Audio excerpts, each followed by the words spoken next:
Yes, they'll grab you. If you're fine, fantastic, pull you into the boat, grab your canoe, chuck it in the boat, and they'll drive back and then put you in an ambulance so you get checked over.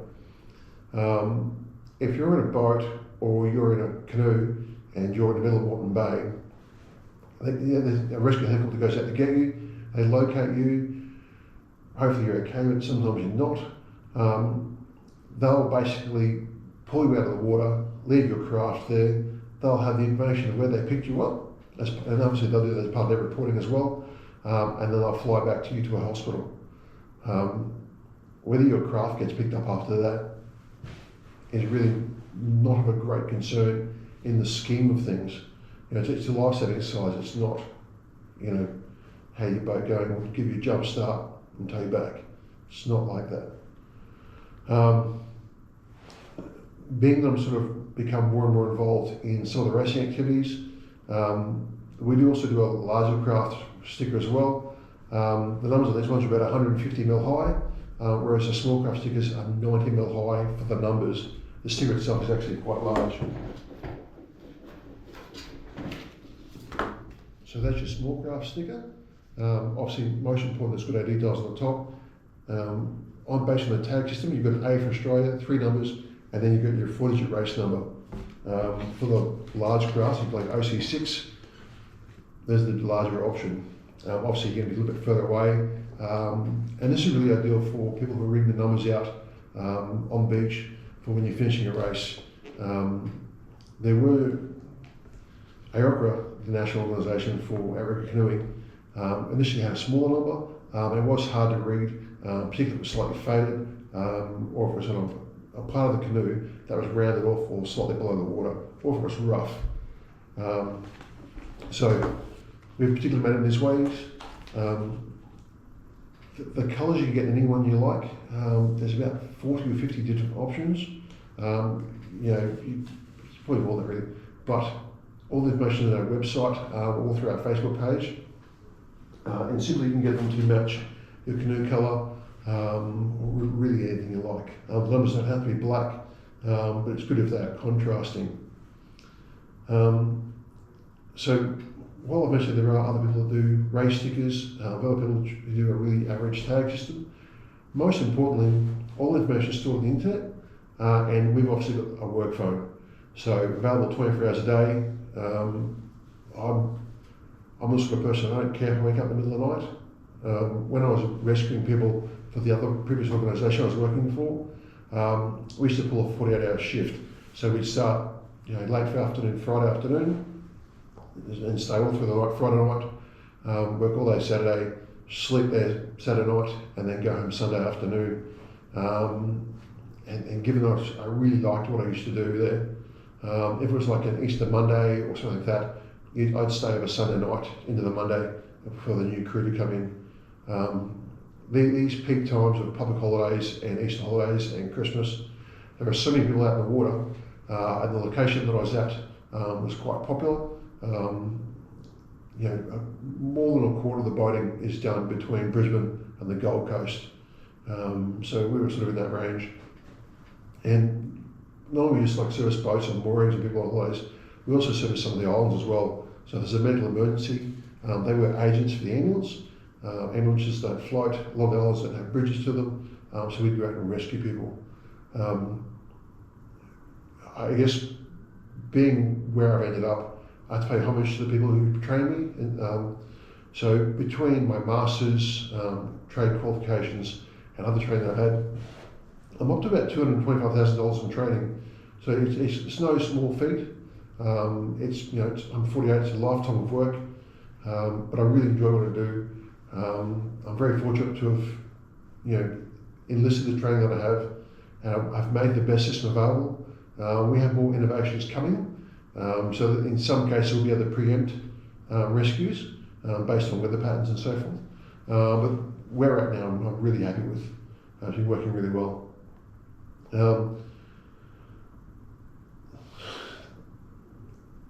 Our stickers and stuff are really cheap, like really cheap. I do it just above cost price. So while this gets someone out of trouble for one day, Our stickers are really lovely. They're nicely designed. You can colour match them however you like. And really, we encourage you to use them. Whether you're racing and want to buy our stickers, or whether you're just a recreational fisherman in a kayak, we cover a range of different sports. The best way to describe our customer base, or the people who should use our services, is anyone who doesn't have a government registered craft. So we're not trying to force people into registration. It's not like that. It's about finding information on people when it's required in a rescue. So when someone finds your canoe or kayak or stand-up paddleboard or windsurfer or kite surfer or supboard, or they found a tinny floating along with no motor on it, that's just an attendant to someone's boat, that's the initial point. And for the hour after that, it's called the golden hour. That golden hour is the best chance of finding you alive and well, and rescuing you, and then getting the care you need, whether you've just fallen in the water, whether your craft sunk. And so, like I was talking before, there are a series of different scenarios or different styles of scenarios that we'll come across.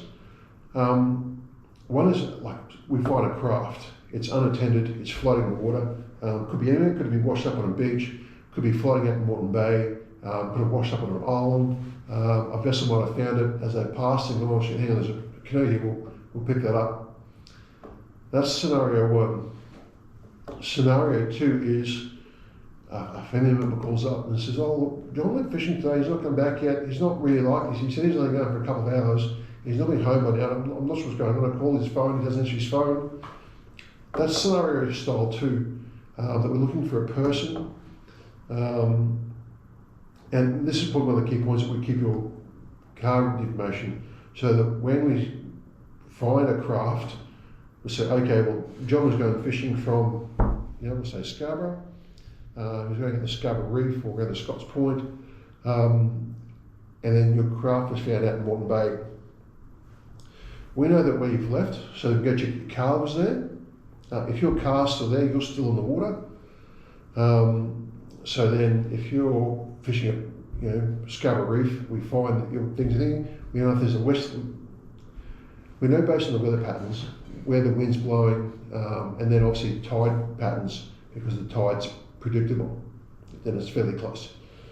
The water police have an algorithm based on tides and wind, that where your craft will go on what doing, and then they also punch into the algorithm different styles of craft.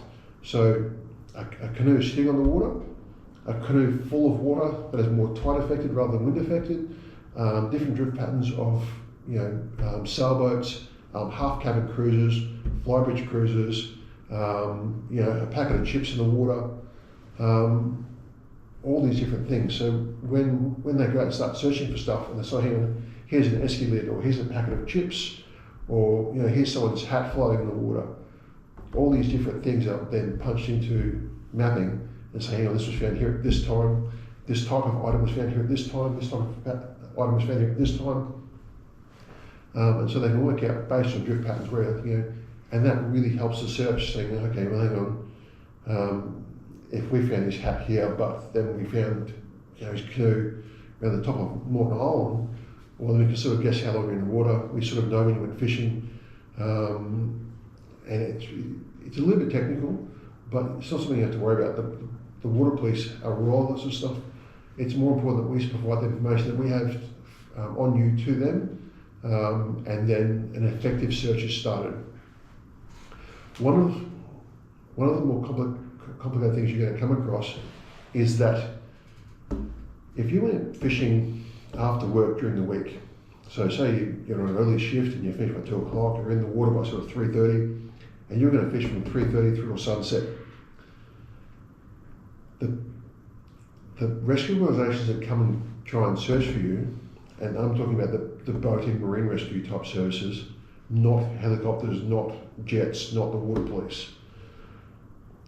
They try and run day shift hours only, right? So some are closed during the week, so they're on call. So you look at the Facebook page and say, oh no, we're 24/7. It's not accurate.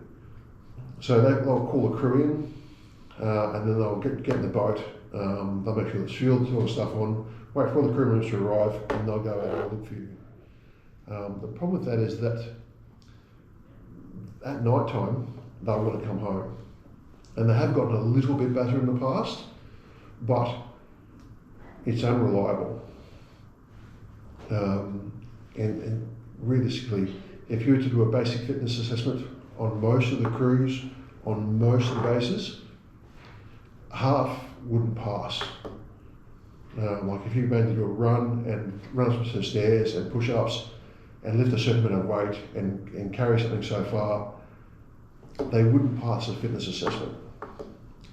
So they do basic things very well. They're very pleasant to you as a PR perspective. But as the things get more complicated, as the ocean gets more rough, as the situation gets more complicated, their level of capability drops significantly. So that's one point you need to remember. The best option for you is to wear the safety equipment you're supposed to wear.